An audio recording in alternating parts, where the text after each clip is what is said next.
नावी ख़बर शामिल कनाफी सकरन भट सां ॻोठ कुंबलीमान मां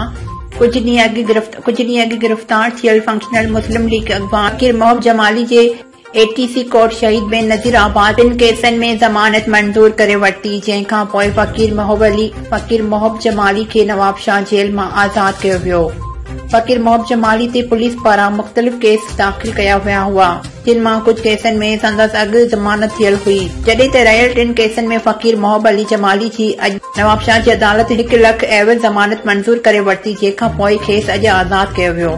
हुन मौक़े ते फंक्शनल लीग ऐं जमाली बिरादरी जे सावे माण्हुनि संदसि आज़ादी ते ख़ुशी जो इज़हार कंदे संदसि शानदार इस्तक़बाल करे जुलूस जी सूरत में ॻोठ कुंडलीमान आंदो वियो। हुन मौक़े ते फकीर मोहब जमाली चयो त मुंहुं ते कूड़ा केस करे सियासी इंतकाम जो निशानो बनायो वियो, जिन मां कोर्ट सगोरी ज़मानतूं मंज़ूर कयूं आहिनि ऐं इंशाअल्लाह सभु केस कूड़ा साबित थींदा ऐं कोर्टुनि मां बाइज़्ज़त बरी थींदासीं।